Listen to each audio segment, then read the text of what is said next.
మీరు ఒకే పార్టీలో ప్లేస్లో ఉన్నారు, కానీ జగన్మోహన్ రెడ్డి ఒక్క ఛాన్స్ అని గాలివాటంతోనే 2019లో గెలిచారు అని అంటున్నారు.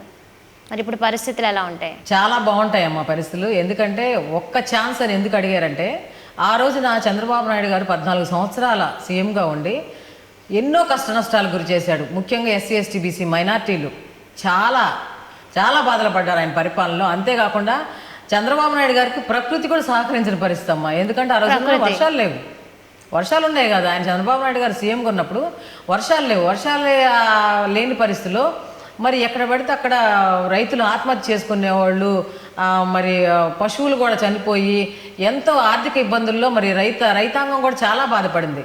ఈ రోజు కూడా మా ప్రభుత్వంలో ఎక్కడ కూడా రైతుల ఆత్మహత్యలు కనబడవు. ఆ రోజున అన్ని రైతు ఆత్మహత్యలు ఎక్కువ జరిగినాయి.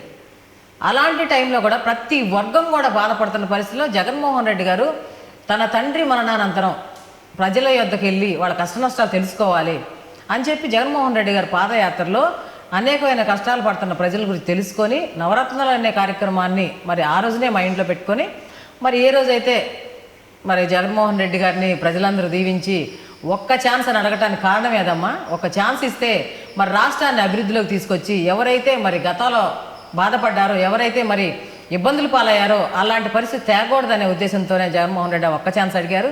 అలాగే సీఎం అయిన తర్వాత బడుగు బలహీన వర్గాలు బాగుపడ్డాయి, మరి పిల్లల ఎడ్యుకేషన్ బాగుంది, మరి ముసలి వాళ్ళకైతేనే మరి రైతులకైతేనేమి, విద్యార్థులకైతేనేమి, వితంతులకైతేనేమి, వికలాంగులకైతేనేమి ప్రతి ఒక్కళ్ళకి కూడా మరి అత్యున్నతమైన మరి న్యాయ వ్యవస్థలో ఉన్నటువంటి మరి లాయర్లకు కూడా ఈ రోజున గర్వంగా మరి జగన్మోహన్ రెడ్డి గారి ప్రభుత్వాన్ని కొనియాడుతూ ఉన్నారు.